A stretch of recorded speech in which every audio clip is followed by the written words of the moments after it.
खेल को आपने सही पढ़ा है। चलिए जानते हैं कि हम ऐसा क्यों कह रहे हैं। आजकल क्यों डॉक्टर दवाएं लेने का उचित तरीका खुद से नहीं बताते और केवल दवाई के नाम, पोटेंसी और उसकी खुराक की मात्रा दर्शाते हुए बस एक प्रिस्क्रिप्शन लिख देते हैं। दूसरे बहुत से मरीज अपनी बारी का इंतजार कर रहे हैं, यह सोचकर आप भी उठकर चल देते हैं। परंतु क्या आपके डॉक्टर ने आपके साथ पूरा न्याय किया है? जानेंगे इस खास वीडियो में। वीडियो को पूरा देखेंगे तो ही इस जानकारी का पूरा फायदा उठा सकेंगे। नमस्कार दर्शकों, चैनल पर आपका हार्दिक स्वागत है और मैं वेद गुप्ता आज आपसे बहुत ही काम की जानकारी शेयर करने के लिए यहाँ उपस्थित हूँ। यदि आप इस चैनल पर पहली बार आए हैं तो कृपया इसे सब्सक्राइब अवश्य कर लें, क्योंकि यहाँ नियमित तौर पर आपको ऐसे अनेक वीडियोस देखने को मिलेंगे जो YouTube पर अन्यत्र उपलब्ध नहीं है। साथ ही यदि ये वीडियो आपको उपयोगी लगे और पसंद आए तो वीडियो को लाइक भी कीजिएगा। तो चलिए बिना विलंब के वीडियो को शुरू करते हैं। डॉक्टर्स की इस आदत के अलग अलग कारण हो सकते हैं। इस वीडियो में कुछ कारण जानने की कोशिश करते हैं। आपका डॉक्टर यह मान के चल रहा हो कि आप पहले से ही जानते होंगे कि पेन किलर या फिर एंटीबायोटिक्स जैसी सामान्य दवाएं कैसे लेनी है, या वह जानता है कि आप पढ़े लिखे हैं और पैकिंग, लेबल या लीफलेट पर दिए गए निर्देशों को पढ़कर खुद से समझ जाएंगे। आजकल डॉक्टर से मिलने या तो अपॉइंटमेंट लेना पड़ता है या फिर लाइन में लगना पड़ता है। अधिकतर डॉक्टर्स के पास मरीजों की भीड़ लगी होती है। इस कारण डॉक्टरों के पास हर एक रोगी के लिए लिमिटेड कंसल्टेशन टाइम हो सकता है और इसलिए डॉक्टर प्रिस्क्रिप्शन पर लिखी दवाओं को लेने के तरीके और सही अंतराल के बारे में बताने के बजाय बीमारी को डायग्नोज करने और प्रिस्क्रिप्शन लिखने को तवज्जो देते हैं। एक कारण और भी हो सकता है, जो डॉक्टर फीस लेकर इलाज करते हैं उस सीमित समय में अधिक से अधिक मरीजों को निपटाना चाहते हैं ताकि उस दिन का फीस कलेक्शन ज़्यादा से ज़्यादा हो सके।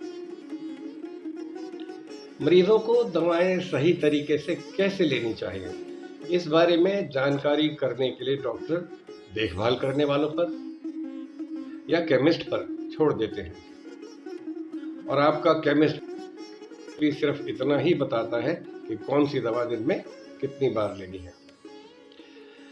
कारण चाहे जो भी हो, रोगियों के लिए यह समझना बहुत आवश्यक है कि उन्हें अपनी दवाएं ठीक से कैसे लेनी चाहिए, क्योंकि ऐसा न करने पर गंभीर परिणाम हो सकते हैं, जैसे कि उपचार के प्रभाव में कमी हो सकती है जिससे बीमारी लंबी खिंच सकती है या कॉम्प्लिकेशंस भी हो सकते हैं। सही तरीके से दवा न लेने पर साइड इफेक्ट्स का खतरा बढ़ जाता है। कभी कभी एडवर्स रिएक्शंस या ड्रग इंटरैक्शंस की समस्या भी हो सकती है, जो आपके स्वास्थ्य को अधिक नुकसान पहुंच सकता है। उपचार की ओवरऑल कॉस्ट बढ़ सकती है, क्योंकि रोगियों को अपने रोग और उपचार को मैनेज करने के लिए डॉक्टर के पास अधिक विजिट्स, टेस्ट्स और प्रोसीजर्स की आवश्यकता पड़ सकती है। इसलिए आपको हमेशा अपने डॉक्टरों से प्रेस्क्रिप्शन में लिखी दवाएं लेने के तरीके के बारे में पूरी जानकारी लेनी चाहिए। चलिए अब जानते हैं वो आवश्यक प्रश्न जो आपको अपने डॉक्टर से पूछने चाहिए। नंबर 1, दवा का नाम और उसका मकसद क्या है। नंबर 2, मुझे कौन सी दवा कितनी मात्रा में, कितनी बार और कितने समय तक लेनी चाहिए। नंबर 3, मुझे इसे कैसे लेना चाहिए, भोजन के साथ या उसके बिना, पानी या अन्य किसी लिक्विड के साथ, पूरा निगल के या चबाकर। नंबर 4, यदि मैं एक खुराक लेना भूल जाऊं या एक से अधिक ले लूं तो मुझे क्या करना चाहिए। नंबर 5, दवा के साइड इफेक्ट्स क्या क्या हैं, अगर हैं तो मैं उन्हें कैसे रोक सकता हूं। नंबर 6, मुझे दवाओं को कैसे स्टोर करना चाहिए, ठंडी सूखी जगह पर या रेफ्रिजरेटर में। चलिए इसके अलावा एक बहुत ज़रूरी बात को भी समझ लेते हैं। अपने देश भारत में सदियों से खान पान और परहेज की बातें हर घर परिवार में चर्चा में रहती हैं। सही खान पान परहेज की गलतियों के कारण हम अक्सर बीमार भी पड़ जाते हैं, पर न जाने क्यों डॉक्टर से इलाज के दौरान खुराक और परहेज के बारे में हम पूछते तक नहीं और ना ही डॉक्टर खुद से बताते हैं। उनके पास बताने का समय ना भी हो, परंतु पूछने के लिए आपके पास तो समय होना ही चाहिए। आखिर दवा के साथ साथ बिना सही खान पान और परहेज के आप जल्दी से और पूरी तरह से ठीक कैसे होंगे? सोच के देखिए। इसलिए खुद भी जाग जाइए और अपने डॉक्टर को भी जगाइए। और अब एक सबसे ज़रूरी बात की चर्चा कर लेते हैं, जिसके लिए सिर्फ कॉमन सेंस होना ज़रूरी है। हम सभी ने कभी न कभी इलाज कराया है, दवाइयाँ खाई हैं। सभी वाकिफ़ होंगे कि आमतौर पर दवा की खुराक दिन में 1, 2, 3 या फिर 4 बार लेनी होती है। एक बार लेने वाली दवा अधिकतर सुबह खाली पेट या फिर सोने से पहले लेने की हिदायत मिलती है, जिसे निभाने में ज़्यादातर गलती नहीं होती। परंतु जब किसी दवा की खुराक दिन में 2, 3 या 4 बार लेनी होती है, तो गलती की संभावना हो सकती है। ध्यान रखिए कि दिन के 24 घंटे को उतने भाग में बांट देने से दवा लेने का समय निर्धारित करने में आसानी होगी। यदि दिन में 2 बार लेनी है, तो सुबह पहली खुराक का जो टाइम आप रखे हैं, वही टाइम शाम की खुराक का भी हो। दूसरे शब्दों में, दोनों खुराकों के बीच सही 12 घंटे का अंतराल रखना जरूरी है। दवा यदि दिन में 3 बार लेनी है, तो तीनों खुराक सही 8-8 घंटे के अंतराल से ही लेनी चाहिए, अंदाजे से नहीं। यदि हम सुबह 6 बजे जागते हैं और रात को 10 बजे सो जाते हैं, तो हम कुल 16 घंटे जागते हैं। इन 16 घंटों को 3 भाग में बांटे तो लगभग 5.5 घंटे का अंतराल होता है। 5.5 घंटे के अंतराल की अपेक्षा यदि आप पहली खुराक सुबह 7 बजे ही ले लेते हैं और दूसरी खुराक को दोपहर 3 बजे और तीसरी खुराक को रात 10 बजे ले सकते हैं। दिन में 1, 2 या 3 खुराक को सही तरह से लेने में फिर भी इतनी कठिनाई का सामना नहीं करना पड़ता। किंतु यदि एंटीबायोटिक्स या एंटीबैक्टीरियल्स लेनी हो, तो ज़्यादातर उनकी दिन में 4 खुराक होती है। इनको 6-6 घंटे में लेना होता है, किंतु अक्सर यह देखा गया है कि हम इसके अंतराल को ठीक से निभा नहीं पाते। इनको लेने का सबसे सरल तरीका है कि पहली खुराक सुबह 5 बजे, फिर दूसरी 11 बजे, तीसरी शाम 5 बजे और फिर चौथी खुराक रात 11 बजे ली जा सकती है। इस तरह सोने के समय को ज़्यादा आगे सरकाना भी नहीं पड़ेगा और दवा भी समय पर लेने से उसकी मात्रा शरीर के रक्त में समान रूप से बनी रहेगी, न कम न ज़्यादा। यहाँ पर एक और बात समझना आवश्यक है। कुछ रोगों में, जैसे कि मिर्गी यानी एपिलेप्सी, जिसे फिट्स भी कहते हैं, उनकी दवा अक्सर दिन में 3 बार लेनी होती है। अमूमन ये देखा गया है कि रात की खुराक और सुबह की खुराक के बीच का टाइम गैप 8 घंटे की जगह 9-10 घंटे का या और भी ज़्यादा हो जाता है। ऐसी अवस्था में सुबह की खुराक के समय से कुछ पहले से लेकर कुछ देर बाद तक का समय अंतराल जो होता है, उसमें फिट यानी दौरा पड़ने की संभावना बढ़ जाती है, क्योंकि उस अंतराल में मरीज के रक्त में दवा की मात्रा घट चुकी होती है। इसलिए ऐसे रोगी को दवा के मामले में विशेष सावधानी बरतनी ही चाहिए।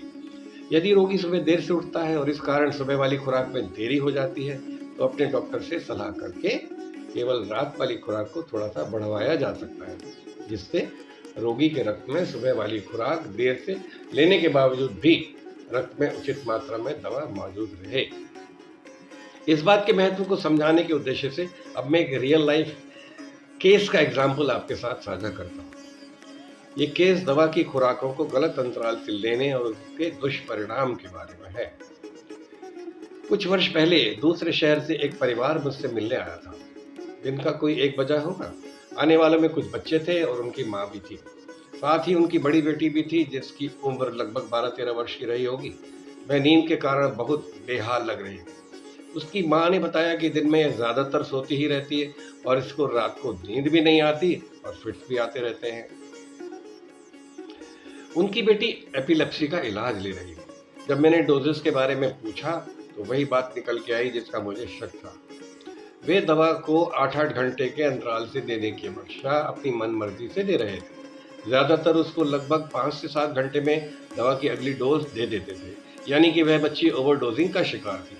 लिहाजा वह दिन में नींद या गश की हालत में होती थी और रात को ठीक से सो भी नहीं पाते थे। उसके रक्त में रात के समय दवा की पूरी मात्रा नहीं मिल पाने के कारण देर रात से सुबह के बीच में ही फिट्स आया करते थे। जब उसकी माँ को मैंने दवाइयों की डोजेस को विस्तार से समझाया, तब उनको अपनी बेटी की तकलीफ का सही कारण तुरंत समझ आ गया। एक और रियल लाइफ एग्जाम्पल के द्वारा खान पान और परहेज के महत्व को भी समझना आपके लिए आवश्यक होगा। एक दिन मैं किराना की दुकान पर कुछ खरीदने गया था। वहां पर एक महिला भी कुछ खरीदारी कर रही थी।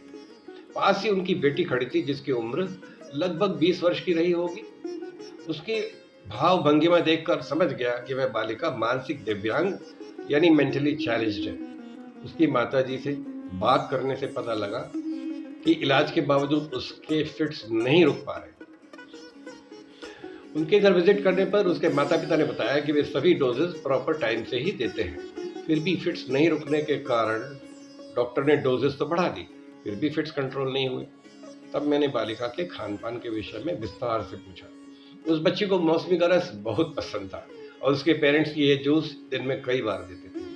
मित्रों, एपिलेप्सी की कुछ दवाओं के साथ मौसमी, जिसे अंग्रेजी में ग्रेप फ्रूट कहते हैं, उसका रस वर्जित है।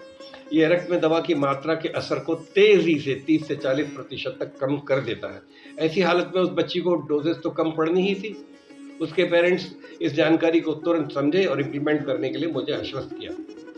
लगभग एक सप्ताह बाद उन्होंने फोन करके बताया कि मौसमी का जूस बंद करने से उनकी बेटी के फिट्स पूरी तरह से रुक गए थे।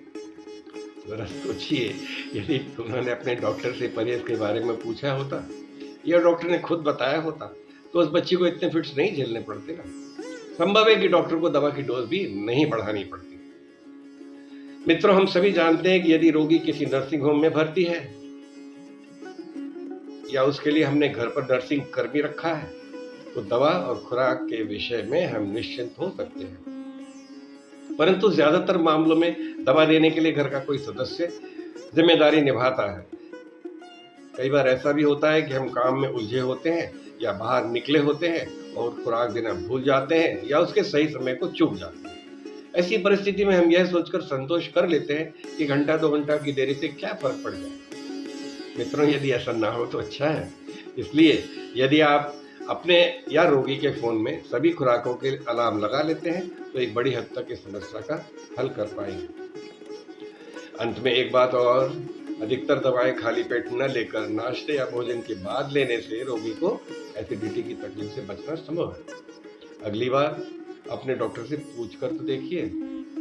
तो प्यारे दर्शकों, इस वीडियो में साझा किए गए सुझावों को समझ के और उनका पालन करके आप ये सुनिश्चित कर सकते हैं कि अपने ट्रीटमेंट से सर्वोत्तम परिणाम प्राप्त कर पाएंगे।